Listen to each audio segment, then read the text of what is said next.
हरे कृष्णा। समुझि महेश समाज सब, जननी जनक मुसुकाहि। बाल बुझाए विविध विधि, निडर हो डरु नाहि। सियावर राम जय जय राम, मेरे प्रभु राम जय जय राम। महेश्वर शिव जी का समाज समझकर सब लड़कों के माता पिता मुस्कुराते हैं। उन्होंने बहुत तरह से लड़कों को समझाया कि निडर हो जाओ, डर की कोई बात नहीं है। लय अगवान बारात ही आए, दिए सब ही जनवास सुहाए। मैना शुभ आरती संवारी, संग सुमंगल गावही नारी। अगवान लोग बारात को लिवा लाए। उन्होंने सबको सुंदर जनवासे ठहरने को दिए। मैना पार्वती जी की माता ने शुभ आरती सजाई और उनके साथ की स्त्रियां उत्तम मंगल गीत गाने लगीं।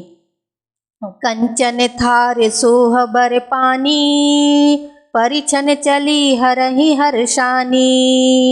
बिकट वेश रुद्र ही जब देखा, अवलन उर भय भयउ विशेषा। सुंदर हाथों में सोने का थाल शोभित है। इस प्रकार मैना हर्ष के साथ शिव जी का परछन करने चली। जब महादेव जी को भयानक वेश में देखा, तब तो स्त्रियों के मन में बड़ा भारी भय उत्पन्न हो गया। भागी भवन पैठी अति त्रासा, गए महेशु जहाँ जनवासा। मैना हृदय भयउ दुख भारी, लीनी बोली गिरीश कुमारी। बहुत ही डर के मारे भागकर वे घर में घुस गईं और शिव जी जहाँ जनवासा था वहाँ चले गए। मैना के हृदय में बड़ा दुख हुआ। उन्होंने पार्वती जी को अपने पास बुला लिया। अधिक स्नेह गोद बैठारी, श्याम सरोज नयन भरे बारी।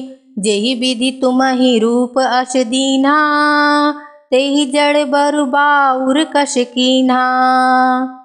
और अत्यंत स्नेह से गोद में बैठाकर अपने नील कमल के समान नेत्रों में आंसू भरकर कहा, जिस विधाता ने तुमको ऐसा सुंदर रूप दिया, उस मूर्ख ने तुम्हारे दूल्हे को बावला कैसे बनाया।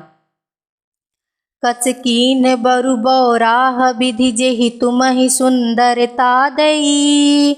जो फलु चहिय सुर तरुहि, सो बर बस बबूरहि लागई।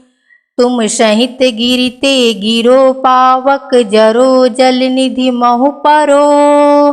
घर जाऊ अपजसु हो, जग जीवत विबाहु न हो करो।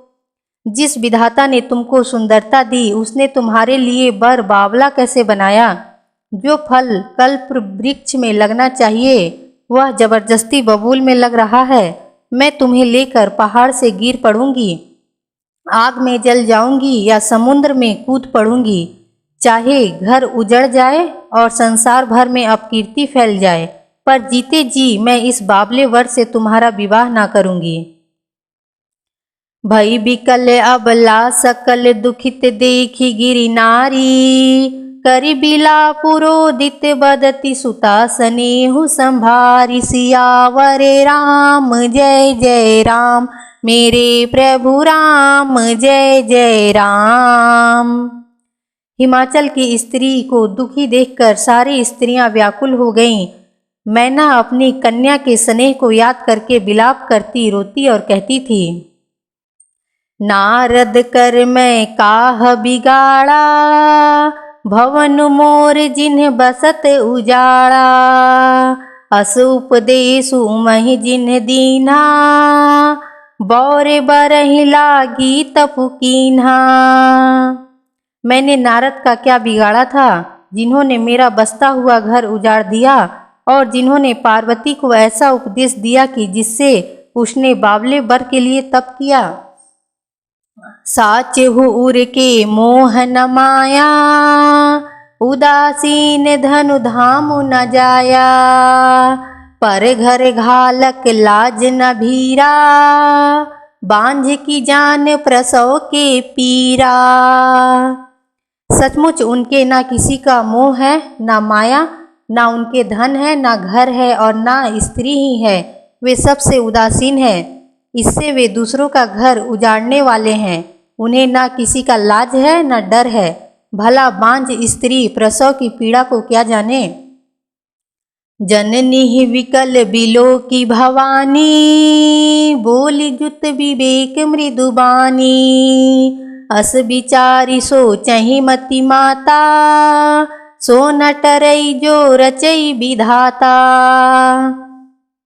माता को विकल देखकर पार्वती जी विवेक युक्त कोमल वाणी बोली, हे माता, जो विधाता रच देता है वह टलता नहीं। ऐसा विचार कर तुम सोच मत करो। करम लिखा जो बाउर नाहू, तो कत दोषु लगाई काहू। तुम सन मिटहि की विधि के अंका, मातु व्यर्थ जन लेहु कलंका। जो मेरे भाग्य में बावला ही पति लिखा है तो किसी को क्या दोष लगाया जाए। हे माता, क्या विधाता के अंक तुमसे मिट सकते हैं। वृथा कलंक का टीका मत लो। जनि लेहु मातु कलंकु, करुणा परिहरहु अवसर नहीं। दुख सुख जो लिखली लार, हमरे जाब जहाँ पाऊब तहीं। सुनी उमा बचन बिनित कोमल, सकल अबला सोचही। बहु भांति विधि ही लगाई, दूषण नयन बारी विमोचही। हे माता, कलंक मत लो, रोना छोड़ो। यह अवसर विषाद करने का नहीं है। मेरे भाग्य में जो दुख सुख लिखा है उसे मैं जहाँ जाऊंगी वही पाऊंगी। पार्वती जी के ऐसे विनय भरे कोमल वचन सुनकर सारी स्त्रियां सोचने लगीं और भांति भांति से विधाता को दोष देकर आंखों से आंसू बहाने लगीं। तेहि अवसर नारद सहित, अरु ऋषि सप्त समेत। समाचार सुनि तुहि नगरी, गवन तुरत निकेत। सियावर राम जय जय राम, मेरे प्रभु राम जय जय राम। इस समाचार को सुनते ही हिमाचल उसी समय नारद जी और सप्त ऋषियों को साथ लेकर अपने घर गए। तब नारद सब ही समुझावा, पूर्व कथा प्रसंग सुनावा। मैं ना सत्य सुनहु मम बानी, जगदम्बा तव सुता भवानी। तब नारद जी ने पूर्व जन्म की कथा सुनाकर सबको समझाया और कहा कि हे मैना, तुम मेरी सच्ची बात सुनो। तुम्हारी यह लड़की साक्षात जगत जननी भवानी है। अजा अनादि शक्ति अविनाशिनी, सदा शंभु अर्धंग निवासिनी। जग संभव पालन लय करनी, निज इच्छा लीला वपुधारिणी। ये अजन्मा अनादि और अविनाशिनी शक्ति हैं। सदा शिव जी के अर्धांगिनी आधे अंग में रहती हैं। ये जगत की उत्पत्ति, पालन और संहार करने वाली हैं और अपनी इच्छा से ही लीला शरीर धारण करती हैं। जन्मी प्रथम दक्ष गृह जाई, नामु सती सुंदर तनु पाई। तहु सती शंकर ही बियाही, कथा प्रसिद्ध सकल जग माही। पहले ये दक्ष के घर जाकर जन्मी थी, तब इनका सती नाम था। बहुत सुंदर शरीर पाया था। वहाँ भी सती शंकर जी से ही ब्याही गई थी। यह कथा सारे जगत में प्रसिद्ध है। एक बार आवत शिव संगा, देख्यो रघुकुल कमल पतंगा। भयो मोह शिव कहा न कीन्हा, भ्रम वश वेशु सिया कर लीन्हा। एक बार इन्होंने शिव जी के साथ आते हुए राह में रघुकुल रूपी कमल के सूर्य श्री रामचंद्र जी को देखा। तब इन्हें मोह हो गया और इन्होंने शिव जी का कहना ना मानकर भ्रमवश सीता जी का वेश धारण कर लिया। सिय वेशु सती जो कीन्हते ही, अपराध शंकर परिहरी।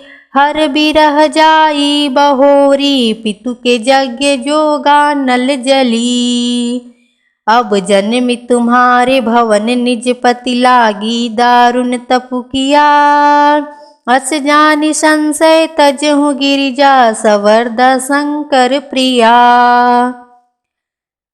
सती जी ने जो सीता जी का वेश धारण किया, उसी अपराध के कारण शंकर जी ने उनको त्याग दिया। फिर शिव जी के वियोग में ये अपने पिता के यज्ञ में जाकर वहीं योग अग्नि में भस्म हो गई। अब इन्होंने तुम्हारे घर जन्म लेकर अपने पति के लिए कठिन तप किया है, ऐसा जानकर संदेह छोड़ दो। पार्वती जी तो सदा ही शिव जी की अर्धांगिनी हैं। सुनी नारद के वचन तब सब कर मिटा विषाद। क्षण मोह व्याप्यो सकल पुर घर घर यह संवाद। सियावर राम जय जय राम, मेरे प्रभु राम जय जय राम। हरे कृष्णा।